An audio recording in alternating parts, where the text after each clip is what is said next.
FM lifeline, lifeline, lifeline.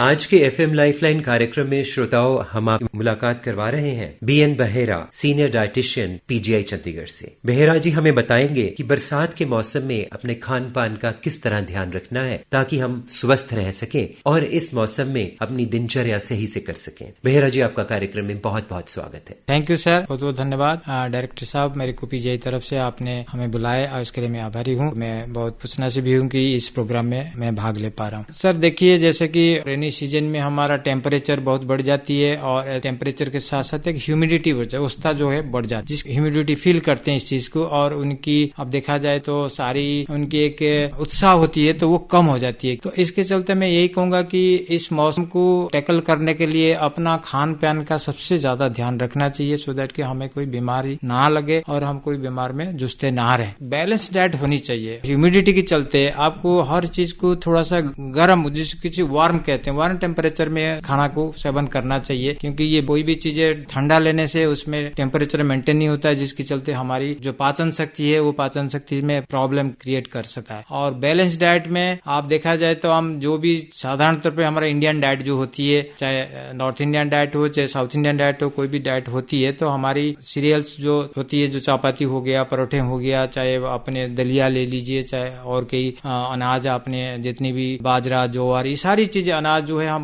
Mix करके भी लिया जा सकता है। और उसके साथ एक कॉम्बिनेशन होने चाहिए, दाल के कॉम्बिनेशन होने चाहिए और एक हरी सब्जी की तो कॉम्बिनेशन होना ही चाहिए। और उसके साथ आप दही लेनी चाहिए। बरसात में कई लोग सोचते हैं कि नहीं दही अच्छा नहीं लगता है, दही ठीक नहीं है, खराब कर सकता है, बट ये पेट के लिए तो दही सबसे बढ़िया चीज है। और चाहे रायता फॉर्म में लीजिए आपको अच्छा लग रहा है, या प्लेन कर्ड भी आप ले सकते हैं। सलाड्स जो है अभी रॉ फॉर्म में आता है, जो उसको हम अवॉइड करना चाहिए बरसात का टाइम में। कुक्ड फूड फॉर्म में लिया जाए, जैसे सब्जी हो गया, चाहे कोई भी पत्ते वाली सब्जी हो, चाहे अभी सीजनल सब्जी हो, उसको हमने कुक्ड फॉर्म में लेते हैं तो उसमें काफी हमें फाइबर मिल जाएगा। और दैट टू फाइबर जो रेशा जो कहते हैं, और हमारा जो सीरियल्स होती है, अगर होल सीरियल्स लिया जाए, होल पल्सेस लिया जाए, उसमें काफी फाइबर मिल जाएगा। और प्लेंटी ऑफ वाटर लिया जाए। पानी का जो है सेवन करना बहुत जरूरी है, क्योंकि लोग बहुत कम पानी पीते हैं, कहते हैं कि नहीं प्यास नहीं लग रहा तो हम पानी नहीं पियेंगे। हमने देखा गया है, पीजीआई ओपीडी में हमारे पास आते हैं लोग, कहते हैं हम तो आधा लीटर सारा दिन पिए हैं, तो ये बहुत ही गलत है। कम से कम 2 लीटर्स पानी हमारा मिनिमम रिक्वायरमेंट बॉडी के लिए होना चाहिए, ड्यू टू द डिहाइड्रेशन। क्योंकि ये जो पसीना आता है, बहुत सारे हमारा वाटर एक्सक्रीशन हो जाती है बॉडी से, तो उसको अगर भरपाई करनी है तो पानी तो लेनी चाहिए। और पानी के साथ साथ हम कहेंगे कि जैसे अदर लिक्विड्स भी लिया जा सकता है, अदरवाइज नींबू पानी भी लिया जा सकता है, और आपने शिकंजवी वगैरह भी लिया जा सकता है। तो इस टाइप का लिक्विड फॉर्म में हम कई चीजें हम इस गर्मी के टाइम में लिया जाता है। बहेरा जी आपने कहा कि जैसे बहुत पसीना आता है, आजकल बहुत नमी है माहौल में और बहुत ह्यूमिडिटी है, उस वजह से इंसान को बहुत पसीना आता है। और पसीने के साथ साथ ना केवल पानी, लेकिन कुछ ऐसे सॉल्ट्स वो भी शरीर से निकलते हैं। तो उसके साथ साथ क्योंकि वातावरण में बहुत नमी है तो वो बहुत जल्दी इवेपोरेट नहीं करते, तो इंसान गीला रहता है, वो पसीना सूखता बहुत देर से है। तो उस वजह से क्या क्या हो सकता है और अपनी सही खुराक से हम उससे कैसे बच सकते हैं? तो एक टेम्परेचर मेंटेन करना बहुत जरूरी है कि आप चाहे आप अगर पसीना है तो मैं कहूंगा कि डायरेक्टली आप एसी में उसको पसीना को ना सुखाए, एक नॉर्मल टेम्परेचर में आप घर के अंदर अगर उसको पसीना को सुखाएं, थोड़ा रेस्ट लें और थोड़ी देर बाद आप लिक्विड लिया जाए, जो पसीना को कंपेंसेट करने के लिए हमें एक लिक्विड की तरफ से कोई भी लिक्विड अब लिया जाए। बट इसका सब्स्टिट्यूट चाय नहीं है, अगर बार बार हम चाय पियेंगे और उसके आपका लिक्विड की सब्स्टिट्यूट हो जाएगा। बट आप अगर liquid in the form of, जैसे मैंने नींबू पानी, शिकंजवी वगैरह बताया, आपको लस्सी भी ले सकते हैं, आपको बड़ा ताजा लस्सी भी ले सकते हैं, खट्टी नहीं होना चाहिए। तो ये सभी में आपको लिक्विड जो एवापोरेट हो रहा है उसको रिप्लेसमेंट करने के लिक्विड ही चाहिए। और लिक्विड आपको ये नहीं है कि हमेशा लिक्विड लेते हैं और हमें सॉलिड फूड नहीं लेंगे और जिसके चलते डेफिशिएंसी निकल जाएगा। लिक्विड हमेशा गैप के टाइम में लिया जाए, मील के टाइम में लिक्विड ही नहीं लिया जाए, सो दैट का मील भी अपना जो स्टैंडर्ड मील 3 टाइम्स मील हो गया, 2 टाइम्स हेल्दी स्नैक्स हो गया, उसको हम मेंटेन कर रखें। उसी बीच में हमें लिक्विड सेवन किया जाए, 2.5 to 3 लीटर्स करीब लिक्विड हो जाए, सो दैट की हमारा ये नमीपन जो आ जाता है शरीर की वो हमारा दूर हो जाए और आपको कंफर्टेबल फील करें। बहेरा जी, जब हम लिक्विड लेते हैं तो क्या लिक्विड के साथ साथ हमें कुछ नमक भी अधिक लेना चाहिए क्योंकि पसीने में नमक भी बाहर निकलता है। ऐसे ये मैं कहूंगा। आप इसमें कई लोग कहते हैं कि नमक नहीं लेना है, नमक इसमें जो आम लोग, जो हमने कोई बीमारी के बारे में डिस्कशन नहीं कर रहे हैं, हम आम लोगों की बात कर रहे हैं। आम लोगों को अगर पर्सिपेशन हो रही है तो सॉल्ट जो सोडियम क्लोराइड हमारा जो इवापोरेट हो जाता है, जिसके चलते सॉल्ट एक हमारी बॉडी में नमक की कमी हो जाती है, इलेक्ट्रोलाइट्स की कमी हो जाती है। तो उस क्षेत्र में मैं आपको कहूंगा कि नॉर्मल वाटर जो नींबू पानी, इसको शिकंजवी कहते हैं, ये एक नॉर्मल आम आदमी भी ले सकता है और इसको अपना नमक और थोड़ा सा शुगर जिसकी इलेक्ट्रोलाइट्स बैलेंस करते हैं। ये नहीं है कि हमने मार्केट से इलेक्ट्रोलाइट्स खरीदें और उसको हम सेवन करें और उतना एक्सपेंसिव हो जाए, ये भी नहीं करें। घर में नमक है, थोड़ा चीनी है, उसका 1 चुटकी नमक और 1 चुटकी की आपका शुगर हो गया, उसको मिलाइए और आपको पी लीजिए। इसके अलावा आप एक और थोड़ा सा और अच्छा पानी पीना चाहेंगे, एक कोकोनट वाटर होता है, नारियल की पानी, वो बहुत ही डिलीशियस, टेस्टी और नेचर गिफ्ट है। उसकी जो आप अगर पीते हैं तो वो आपको भरपूर इलेक्ट्रोलाइट्स पूरा देता है और वो आपकी नमक की मात्रा को पूरा करेगा। आप हाइपोनेट्रीमिया जिसको कहते हैं, हाइपोनेट्रीमिया नहीं जाएंगे, जो नमक की कमी के चलते सीरम सोडियम कम हो जाती है, जिसके चलते लोग हाइपोनेट्रीमिया चल जाते हैं, थोड़ा बेहोशी महसूस करते हैं या थोड़ा अनईजी फील करते हैं। ये आपको नमक और चीनी की मिश्रण से पानी लेना चाहिए। बेहरा जी, जैसे आपने कहा कि नमक और चीनी के मिश्रण का पानी लेना चाहिए, तो अगर किसी के पास जैसे घर पे वो ओरल रिहाइड्रेशन सोल्यूशन ना हो, ORS पाउडर ना हो, तो किस मात्रा में नमक, किस मात्रा में चीनी और किस मात्रा में नींबू और पानी, ये सब इसको मिक्स करना, ये भी बता दीजिए। ये मैं कहूँगा नॉर्मल, हम उस टाइप का मैटर पे नहीं जा रहे हैं कि जहाँ पे लोग डायरिया सफर कर रहे हैं या लूज मोशन सफर कर रहे हैं और उसके लिए मेडिकेशन की बहुत ज्यादा अटेंशन की जरूरत है, उस लेवल तक हम नहीं जा रहे हैं। हम कह रहे हैं कि आम आदमी जो घर में अगर गिडीनेस फील कर रहा है या अपने टायर्ड फील कर रहा है और जिसके चलते उसको थोड़ा सा, मैं जो शिकंजवी कंपोजिशन बताया, 1 चुटकी सॉल्ट होनी चाहिए, 2 चुटकी शुगर होनी चाहिए, 1 चुटकी नमक, 2 चुटकी मीठा। तो इनकी साथ आप नींबू, आप नीचे जिसमें कि हमारा सिट्रस फ्रूट्स में आता है वो नींबू नहीं है कि संतरे भी डाल सकते हैं आपने, तो इसका आपने मिश्रण करके आप कर लेते हैं तो ये काफी अच्छा। इवन ये भी कई लोग पसंद करते हैं काला नमक, जो सिंधी नमक कहते हैं कि ब्लैक सॉल्ट कहते हैं, वो भी आप इस्तेमाल कर सकते हैं। पानी कितना होना चाहिए? पानी 1 ग्लास, दैट इज 250 ml में 1 चुटकी नमक और 2 चुटकी चीनी। बेहरा जी, हम यूं ही चर्चा जारी रखेंगे। एक श्रोता ऑनलाइन है, हमारे से बात करना चाहते हैं, आइए उनको कार्यक्रम में शामिल किया जाए। हेलो। कार्यक्रम FM लाइफलाइन में आपका स्वागत है, अपना नाम बताइए। सर राकेश, सर मलोया चंडीगढ़ से बोल रहा हूँ। राकेश जी, आपका स्वागत है, अपना प्रश्न पूछिए। सर मैंने पूछना था कि हमें क्या क्या डाइट लेनी चाहिए जैसे कि मानसून सीजन में। बेहरा जी, इन्हें बताइए कि आजकल के मौसम में, मानसून के मौसम में किस तरह की खुराक लेनी चाहिए। थैंक यू राकेश जी, बहुत अच्छा क्वेश्चन आपने पूछे हैं, क्योंकि आम लोगों को जनरली की डाइट के बारे में इतना पता नहीं होता है, जो भी मिल जाती है वो खा लेते हैं। बट मैं ये कहूंगा कि balance diet in the sense की आपके पास अनाज होनी चाहिए, अनाज हो गया, दालें हो गया, सब्जी हो गया, दही हो गया और आपका फ्रूट्स भी हो गया और दूध की जो प्रोडक्ट, जो पनीर हो गया, इस टाइप को बैलेंस डाइट हम कहते हैं। तो इसमें सारा न्यूट्रिशन भी पूरा हुआ है और इसकी वो जो रेनी सीजन में खास करके आपने कुक्ड फॉर्म में लेना है, रॉ फॉर्म में नहीं लेनी है। रॉ फॉर्म में फंगस वगैरह इन्फेक्शन हो जाती है, जिसके चलते आपको पाचन शक्ति में प्रॉब्लम क्रिएट कर सकता है, गैस भी फॉर्मेशन हो सकता है। तो कोई भी चीज को आपने लेना है, उसको ताजा पकाना है, नॉर्मल टेम्परेचर हो जाए उसको आपने खाना है। सर अंकुरित दालें ले सकते हैं? अंकुरित दालें उसको लेना है, बट उसको आपने स्टीम करके लेना है। ठीक है सर। अंकुरित दालें में ना आप उसमें नींबू भी डाल सकते हैं, प्याज भी डाल सकते हैं, थोड़ा चटपटे करके भी आप ले सकते हैं उसमें, बट उसको थोड़ा स्टीम कर दीजिए। राकेश जी, कार्यक्रम में फोन करने के लिए आपका शुक्रिया। हेलो। जी को यश कुमार वर्मा की प्यार भरी नमस्कार। यश कुमार जी नमस्कार, कार्यक्रम में स्वागत है। साथ में बैठे डॉक्टर बीएन वटेरा जी को भी बहुत बहुत नमस्कार। नमस्कार सर। ऐसा था कि आज बरसात के मौसम में आप खान पान के बारे में बता रहे हैं जी। तो मैं जानना चाहता था कि बरसात के मौसम में हमारे घर अक्सर कहते हैं ना, पकौड़े बना लो, समोसे बना लो। तो ये खराब, ये ज्यादा मतलब इस उम्र में, मतलब 59 उम्र होगी मेरी, तो कम खाना चाहिए या कहते हैं ना मजे में बाद में कुछ हो ना जाए। तो आज मुझे लगा कि मुझे अपने आर रेडियो से ये जानकारी बहुत अच्छी मिलेगी। ऐसा शर्मा जी की देखिए, बरसात में दिल तक करता है। देखिए हम ये नहीं कहेंगे आप पूरी तरह बंद कर दीजिए, खाइएगा मतलब आपका मन को मारी के रखिए, ऐसा हमने कभी नहीं कहते हैं। हम आपको कहेंगे थोड़ा सा लिमिटेड क्वांटिटी में आप ले सकते हैं, थोड़ा सा मात्रा में ले सकते हैं, क्योंकि वो गरम चीज है और वो पकौड़े जो हाई टेम्परेचर में बन के आए वो नुकसान नहीं करेगा आपको, ये भी आपको मैंने बता दे रहे हैं। बट वही है कि आपने उसको ठंडा करके आज बना के काला अपने ले रहे हो वो गलत है, और ज्यादा मात्रा में नहीं लेनी है। जितनी भी पकौड़े, समोसे तो नहीं लेना चाहिए, मैदे की प्रोडक्ट है, वो हमारे शरीर में खराब करेगा। तो एटलीस्ट पकौड़े लेंगे तो बेसन की चीजें, थोड़ा प्रोटीन भी, ताकत भी मिल जाएगा आपको। और सर ऐसा है ना कि जो ये बेसन के हैं, ये तो हम घर बनाते हैं, जो समोसा होता है मार्केट से लाते हैं, तो मार्केट में तो पता ही आपको कैसा सामान होता है। तो मैं वही कह रहा हूँ, उसके ऊपर ज्यादा लालच नहीं रखनी है। बरसात में आपको खास करके कह रहे हैं, ये एक इन्फेक्शन करने का चांस रखता है और पेट खराब होने का चांस रखता है जी। और आज ना मुझे इतना अच्छा लगा ना इस बारे में जानकारी मानकर, थैंक यू। मैं और वाकई आपकी इस बातों पे अमल कर रहा हूँ और मुझे आज संतुष्टि होगी कि मैं बिल्कुल सही चल रहा हूँ। Very good, very good. और संजीव जी कहने कहूँगा आपके ऊपर जी यश कुमार जी, बरसात के मौसम में खान पान समझाने आए एक्सपर्ट हमारे बीएन वघेड़ा, जो इनकी बात मानेगा उसका रहेगा हर घड़ी खिला खिला चेहरा। अच्छी स्वास्थ्य संबंधी जानकारियों का संजीव दोसांझ के सिर जाता सेहरा। हद से ज्यादा कुछ नहीं खाना, स्वाद स्वाद में ना दे देना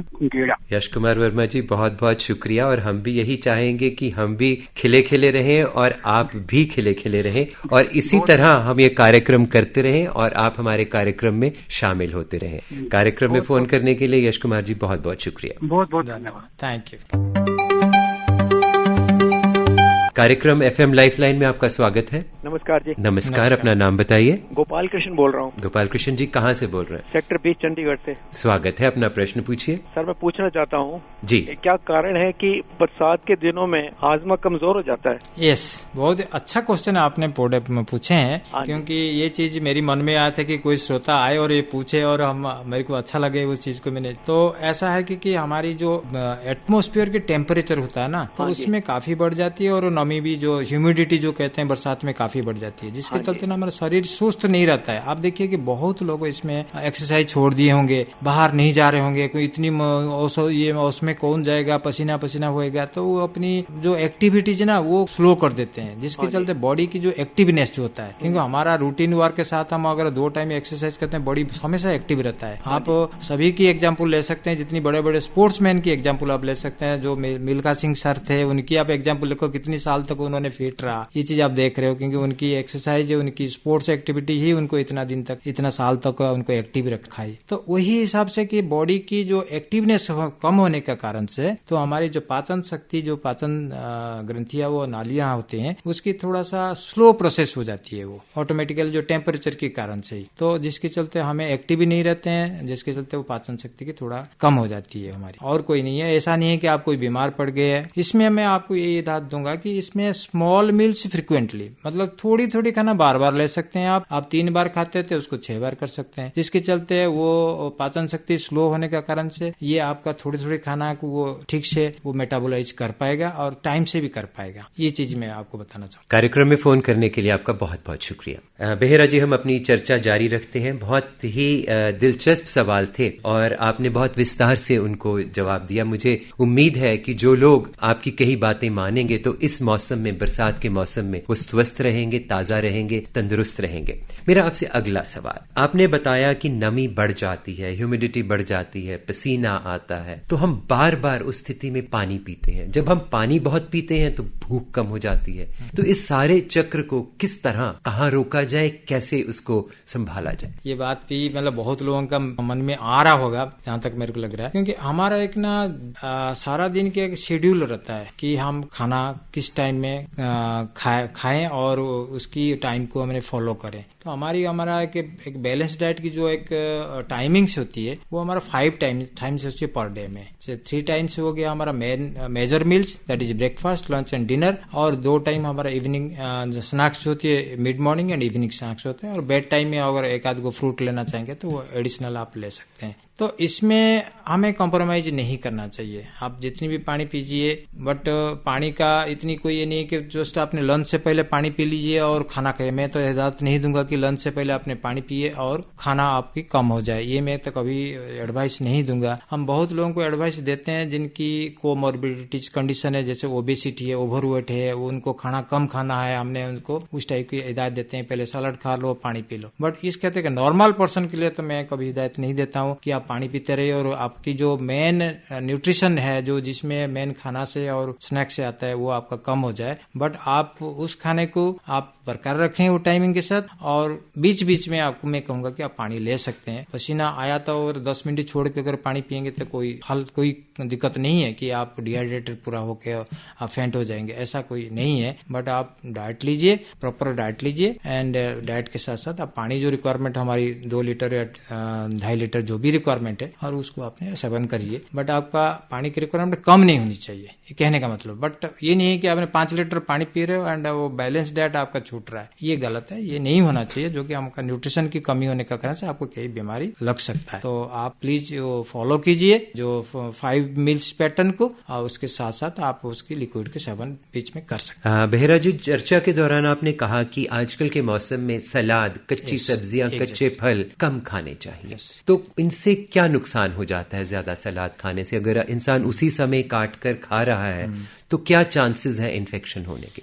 एक्चुअली आप कहेंगे जितनी भी सब्जी उगा रहे हैं और जितनी भी सलाद भी, जो खीरा हो गया, मूली, गाजर, ये जितनी भी आता है मार्केट में, आप अभी उसको तो खा सकते हैं। ये नहीं है कि हमने स्ट्रिक्टली उसको मना कर रहे हैं कि नहीं आपने बिल्कुल नहीं लेना है, खा सकते हैं। उसकी तरीका है, एक तो हो गया को अच्छी तरफ से उसको वॉश करें, खीरा, मूली जितनी भी आप ले रहे हो उसको अच्छी तरफ से वॉश करें, वॉश करके थोड़ा सा डीप करें कोसा पानी में, कोसा पानी जितना है उसको डीप करें, सो दैट कि उसकी थोड़ा सा जो, अगर बरसात में ज्यादातर जर्म्स लगते हैं, वर्म्स लगते हैं, कीड़े लगते हैं, सारे वेजिटेबल फ्रूट्स में लगते हैं, ये हम कुकिंग करके नहीं खा रहे हैं। इसलिए उसकी अगर स्टेप्स इस तरह की लिया जाए कि उसकी थोड़ा गर्म पानी में उसको हमें डीप करके, हमने पहले उसको अच्छी तरह से धोए, धोने के बाद पीलिंग कर दिए, पीलिंग करने के बाद उसको गर्म पानी में थोड़ा डीप करें, 5 मिनट डीप करें, डीप करने के बाद उसको हमने कद्दूकस करके आइदर रायता बना के खा सकते हैं या इस टाइप का खा सकते हैं। बट ये नहीं कि आपने नहीं खाना है, बट खाने का थोड़ा तरीका जो है ना, मेथड थोड़ा सा चेंज करनी पड़ेगी इस बरसात का मौसम में। जो कि बरसात में देखिए, सब्जी मार्केट जाइए या फ्रूट्स मार्केट जाइए, उसमें कितनी खराब, उसकी मौसम की मार के चलते वो कितनी खराब हो जाता है, और फ्रेश चीजें भी वो तुरंत आके कुछ ही घंटे में वो खराब हो जाता है due to the temperature effect. तो इसलिए मैं कहूंगा कि उसको इस मेथड में आप लिया जा सकता है सलाड्स। बेहरा जी, जैसे फल है, सेब एक फल है जिसको कहते हैं कि अगर उसका छिलका भी साथ खाया जाए तो फाइबर ज्यादा जाता है शरीर में, तो क्या इस मौसम में, और वैसे भी जैसे फल है, क्या उनको छील कर खाना चाहिए, या जैसे खीरा भी हुआ, या फिर उसे बिना छीले खाना चाहिए? अब इस मौसम में तो मैं कहूंगा कि इसको छिल के खाना बेटर है, क्योंकि उसमें बहुत सारे पेस्टिसाइड्स वगैरह लगे रहता है। दूसरी चीज है कि कई प्रकार उसकी इन्फेक्शन वगैरह इन्फेक्टेड होती है, तो इसलिए अच्छा कि छिल के खाएंगे तो उसके अंदर में भी सोल्यूबल फाइबर आपको मिलेगी। ऐसा नहीं है कि फाइबर पूरी तरफ निकल गया, छिलके में सारी फाइबर है और अंदर में गुद्दे में फाइबर नहीं है, ऐसा कुछ नहीं है। तो आपको थोड़ी बहुत फाइबर नुकसान होगा, बट आप उससे आप बीमारी से बचोगे जिसकी खतरा ज्यादा मांगे रहता है। जैसे कि आप केला खाते हो, केला में छिलका निकल जाती है, केला खाते हो, दैट इज बेस्ट फ्रूट है कि जो कि आपको सेवन किए। नारियल आप लेते हो, नारियल की छिलका निकल गया, आप नारियल खाते हो, और जितनी मौसमी लेते हो, संतरे लेते हो, तो ये सब चीज छिलका निकल जाता है, फिर आप उसके खा ले तो there is no harm at all. But जहां तक एप्पल की बात आपने सर कहे,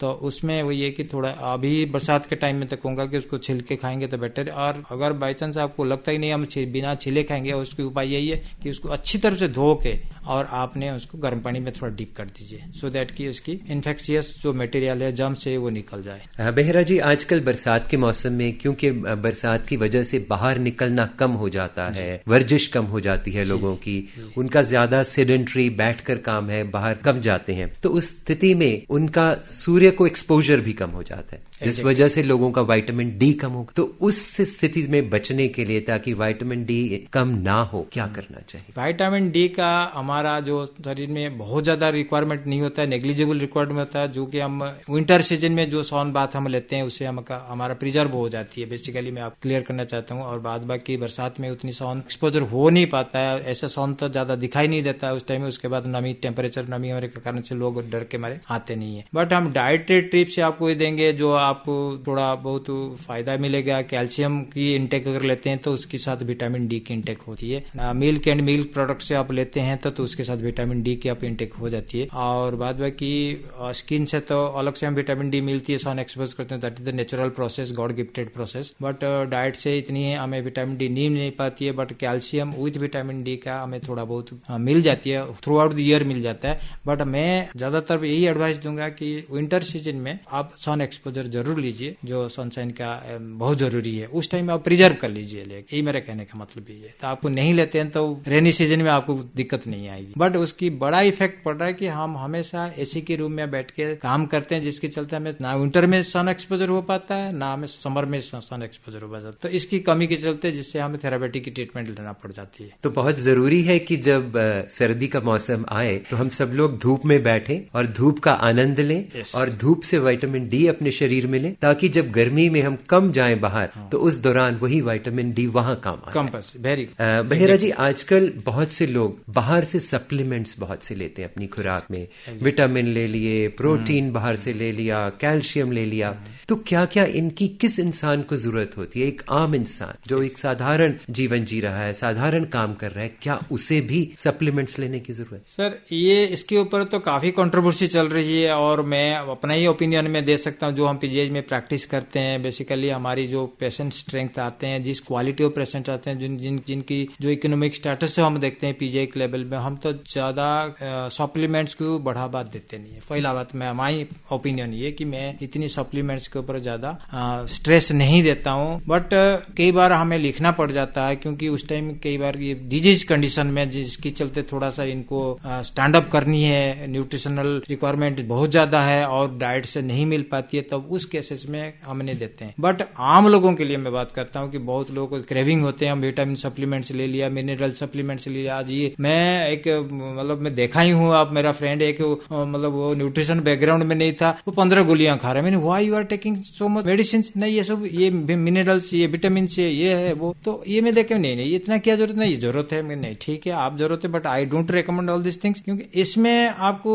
नेचुरल चीज नहीं मिल पाती है। अगर देखा जाए तो नेचर जो क्रिएट किया है, फ्रूट्स नेचर ने दिया है, वेजिटेबल्स नेचर ने दिया है, दालें इतनी अच्छी नेचर ने दिया है, तो ये सारे हम खाएंगे तो हमें विटामिन मिनरल्स मिल ही जाएगी, जो इसकी सप्लीमेंट्स की जरूरत नहीं पड़ेगी। मैं आपको एक बता रहा हूँ कि हमें एक प्रोफेसर साहब बता रहे थे कि उनके राउंड में मैं था, तो वो कह रहे थे कि अगर हम जो सप्लीमेंट्स, विटामिन सप्लीमेंट्स बच्चों को दे देते हैं, एक ड्रॉप डाल देते हैं कि भाई ये आप जिंकोविट ले लो, ये ले लो, आपको अगर 6 महीना फ्रूट नहीं दोगे ना इसको, इसकी रिक्वायरमेंट पूरा हो जाती है। You can imagine this thing कि फ्रूट की रिक्वायरमेंट नहीं है, अगर वो कर देते हैं, तो हम अगर फ्रूट लेते हैं तो उसकी रिक्वायरमेंट की जरूरत नहीं है। तो कहने का मतलब, तो आप फ्रूट लें जो नेचर ने गिफ्ट किया है। तो वो मेरा कहने का मतलब, जो नेचर ने गिफ्ट किया है हमें उसको सेवन करना चाहिए, बल्कि हम सप्लीमेंट्स के ऊपर भागना चाहिए। हाँ, कुछ डिजीज कंडीशन में आता है, थेरापेटिक कंडीशन में आते हैं, तो उनको हम देना जरूरी समझते हैं, क्योंकि उसको हमने थेरापेटिकली इंप्रूव करना चाहते हैं, फिर न्यूट्रिशनल इसको बैलेंस करना चाहते हैं, so that that person can consume lot of foods. उसके चलते हमने कुछ दिन के लिए हमने उसको सपोर्ट करते हैं। अदरवाइज मार्केट में ये बहुत महंगा आता है, ये भी मैं आपको बता रहा हूँ। ये नहीं कि आपकी अफोर्डेबिलिटी कैपेसिटी है तो आप खरीद कर रहे हो, खा रहे हो, और ये आपको